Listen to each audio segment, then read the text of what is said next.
이루어지지 않고 있습니다. MBC 뉴스 김정우입니다.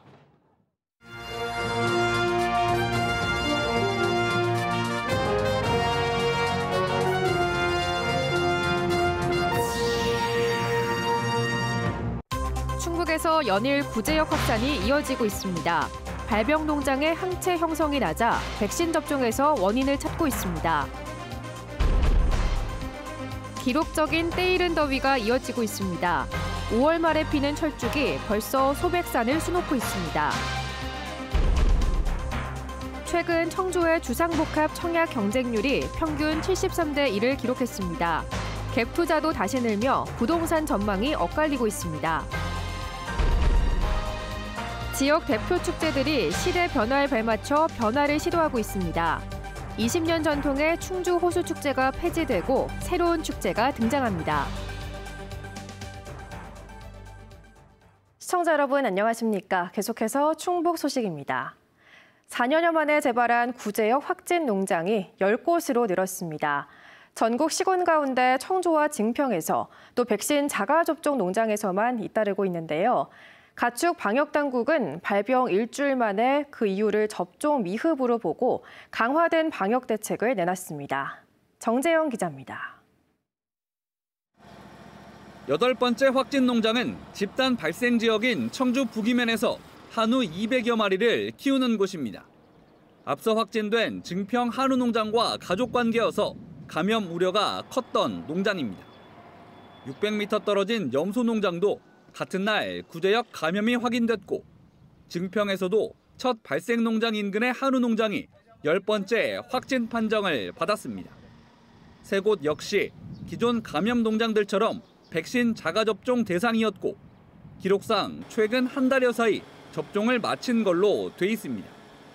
접종 기록은 있지만 항체 양성률이 기준치에 크게 못 미쳤던 감염 농장들과 마찬가지로 항체가 제대로 형성되지 않은 겁니다. 백신을 제대로 맞았다면 항체 양성률이 평균 98%를 넘어야 하는데 초기에 감염된 청주 5개 농장의 평균은 불과 50%대였습니다. 소의 경우 80%인데 그 기준은 백신을 접종했는지 안 했는지 백신을 이제 성실하게 접종을 했다면 적어도 80%는 형성이 된다 하는 의미입니다. 기록대로라면 10개 확진 농장 중 9곳은 백신 접종을 제때 하고도 감염된 것. 방역당국은 발병 일주일 만에 백신 접종 등이 미흡했던 걸로 추정된다는 공식 입장을 내놨습니다. 백신 효능엔 이상이 없지만 동남아에서 유입된 바이러스가 접종이 누락된 개체 위주로 감염시켰다는 분석입니다. 접종 누락 개체는 전체의 5% 정도인 10만 마리로 추산했습니다. 백신을 접종을 했으면 분명히 그 바이러스에 대해서 그 대항력을 갖는 거고 걸릴 가능성은 그만큼 작은 겁니다. 근데 지금 구제역이 발생한 대부분의 농가들이 그 항체 형성률이 낮더라. 그러면서 청주와 증평, 인접 7개 시군에 진행한 백신 추가 접종을 전국으로 확대해 20일까지 끝낼 계획이라고 덧붙였습니다. 또 실제 접종 여부를 확인할 모니터링 마리수를 지금의 2배인 전체의 8% 수준까지 늘리고 적발되면 과태료 부과와 함께 살처분 보상도 없을 것이라고 경고했습니다. 긴급 접종을 점검하는 점검반을 다 지자체별로 구성을 해서 그 자가접종 농가들을 거의 전수 확인을 좀 해보려고 합니다. 그렇게 해서 실제 접종이 다 이루어졌는지라는 부분을 좀 확인을 하고. 백신 추가 접종을 마친 청주와 증평은 이번 주가, 나머지 지역은 접종 후 항체가 생길 때까지 앞으로 2주가 최대 고비가 될 것으로 보입니다. 방역당국은 또 추가 확산을 막기 위해 이달 30일까지 청주와 증평, 인접 7개 시군에 대한 소이동 제한 조치를 내렸습니다. MBC 뉴스 정재영입니다. 올해 전국 첫 과수화상병이 발병한 충주에서 추가 발병이 확인됐습니다. 충청북도는 충주시 신리면의 한 과수원에서 0.05헥타르 정도가 과수화상병 확진 판정을 받았다고 밝혔습니다. 지난 9일 충주에서 시작된 과수화상병은 충주 5건, 진천 1건 등 모두 6건, 1.9헥타르로 번졌습니다. 한편 음성군 음성읍에서 신고된 과수화상병 의심 증상은 음성으로 판정됐습니다. 아직 5월 중순인데도 한여름처럼 기록적인 무더위가 연일 이어지고 있습니다. 소백산 철쭉 개화는 지난해보다 일주일이나 빨라졌고 지자체도 본격적인 폭염 대응에 들어갔습니다. 김은초 기자입니다. 단양 소백산 연화봉에 연분홍빛 물결이 넘실거립니다. 활짝 핀 꽃잎이 나무를 가득 채웠습니다. 철쭉이 국내 대표 명소인 소백산에서 개화를 시작했습니다. 보통 5월 말에 피기 시작하는데 때이른 더위에 지난해보다 한참 먼저 모습을 드러냈습니다. 6월 초에 열렸던 단양 소백산 철쭉제도 개화에 맞춰 이달 말로 앞당겨졌습니다. 작년 대비 개화 자체가 일주일 정도 당겨졌고요. 그래서 만개 일시 또한 작년 대비 일주일 정도 빨라질 것으로 예상이 됩니다. 도심 풍경도 한여름으로 성큼 다가섰습니다. 무더위에 강하게 내리쬐는 햇볕까지 그늘을 찾아다녀야 할 정도입니다. 저는 양산 없으면은 뜨거울 때는 어디 나가지 못해요.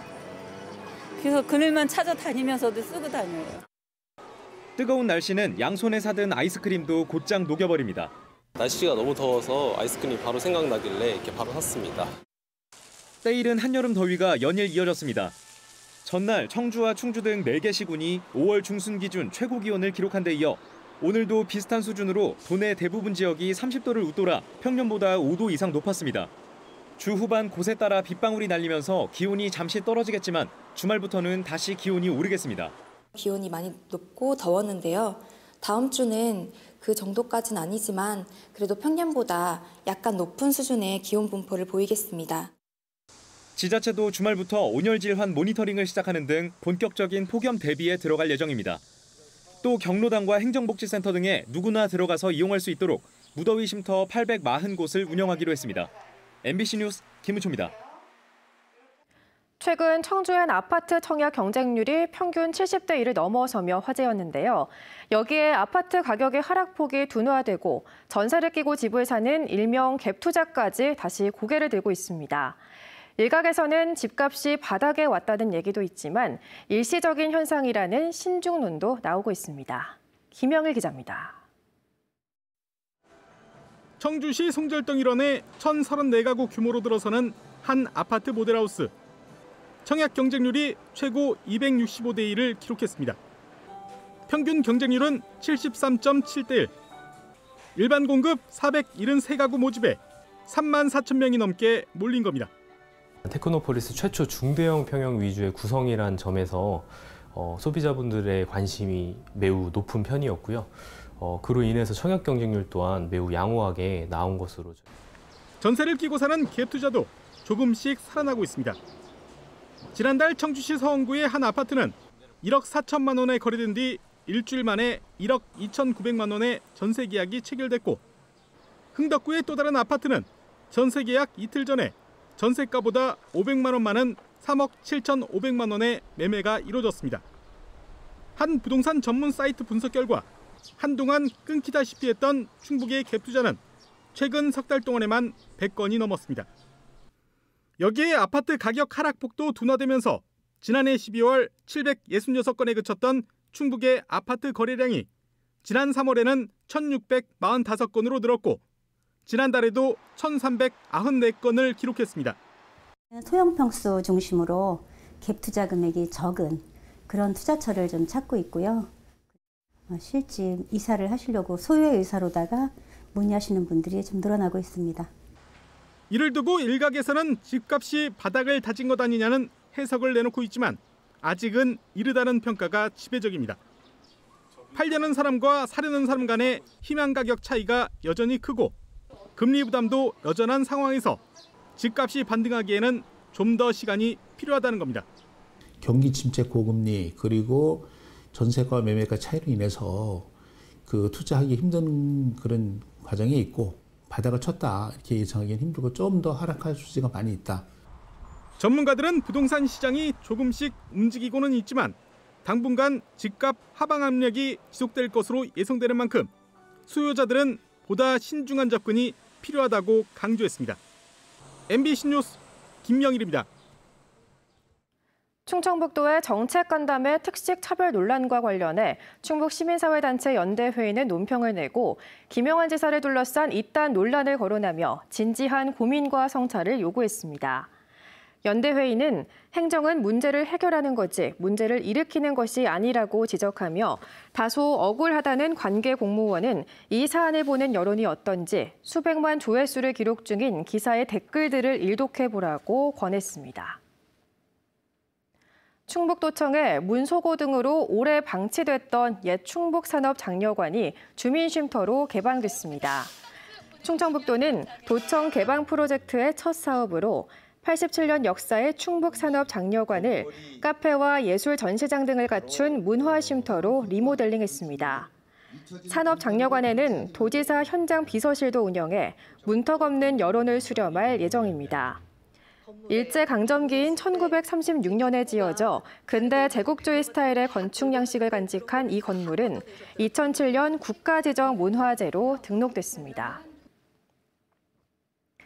코로나가 끝나고 날씨가 좋아지면서 축제의 계절이 시작됐습니다. 그동안 제대로 하지 못했던 축제가 전면적으로 열리면서 축제를 준비하는 자치단체도 바빠졌는데요. 오랜 기간 유지해온 전통을 살릴지 새로운 변화를 가져올지 고민도 큽니다. 이승준 기자가 보도합니다. 음성 품바축제의 무대인 설성공원입니다. 음성군의 읍면마다 앞다퉈 움막을 짓습니다. 얼기설기 뼈대를 세우고 지붕에는 집단을 펼칩니다. 꽃동네 설립의 계기를 마련한 고 최기동 할아버지의 박의 정신을 기리고 체험하기 위한 이벤트입니다. 닷새 동안 펼쳐지는 품바축제는 올해 젊음을 보듬다라는 주제를 정했습니다. 전통적인 행사 이외에 남녀노소 누구나 즐길 수 있는 프로그램을 짰습니다. 각설이 분장을 하는 건데요. 저희가 연극연기과인 만큼 열정 넘치고 파이팅 넘치는 친구들이거든요. 그만큼 이제 옷도 받쳐주면서. 올해로 24번째. 그동안 여러 차례 수상도 했고 문화체육관광부의 지정축제로 선정될 만큼 역사와 전통을 유지하며 발전시키고 있습니다. 품바라는 특색이 있고 특히 사랑과 나눔이라는 정신문화 축제로서 주제가 좋다고 생각합니다. 그런데다가 최근에 이제 젊은 프로그램을 추가함으로 인해서 남녀노소 누구나 즐길 수 있는. 충주시는 대표 축제의 변신을 꾀합니다. 지난 2002년 시작했던 호수축제를 없앴습니다. 물의 도시를 강조한 축제였지만 호수라는 한정된 주제가 오히려 축제 성장을 막았다는 이유입니다. 대신 등장한 것은 다이브 페스티벌. 풍덩이라는 역동적 이미지에 충주의 매력에 빠져들 수 있는 프로그램을 갖추겠다는 것입니다. 기본적인 소재나 환경에서 좀 벗어나서 문화관광 축제로서 향후의 가능성을 찾아가는 데 있어서 다양한 프로그램들을 올해 시민들과 관광객들에게 선보이고 시기도 한여름에서 다음 달 15일로 앞당겼습니다. 축제의 성공적 변신 여부는 새로운 킬러 콘텐츠에 달렸습니다. 개막을 한 달이 앞두고 열린 시의회 보고에서도 우려의 목소리가 나왔습니다. 역사와 전통을 살리는 축제와 변화와 변신을 꾀하는 축제. 축제 자체를 즐기는 것 못지않게 주최 측의 고민과 노력도 관전 포인트입니다. MBC 뉴스 이승준입니다. 충청북도 교육청이 유치원과 어린이집 보육을 통합하는 이른바 유보통합 선도교육청으로 선정됐습니다. 이에 따라 도교육청은 충청북도와 실무협의체를 구성해 내년까지 126억 원을 들여 유치원과 어린이집의 급식비 명목으로 금액을 일부 지원하고 학부모 상담과 교사 연수, 공동교육과정 운영도 추진합니다. 현재 유치원은 교육청이, 어린이집은 자치단체가 맡는 이원화 체계로 유보통합은 2025년 시행을 앞두고 있습니다. 충청북도 교육청이 학교 운동부 내 폭력을 막기 위해 지도자 운영 지침을 개정했습니다.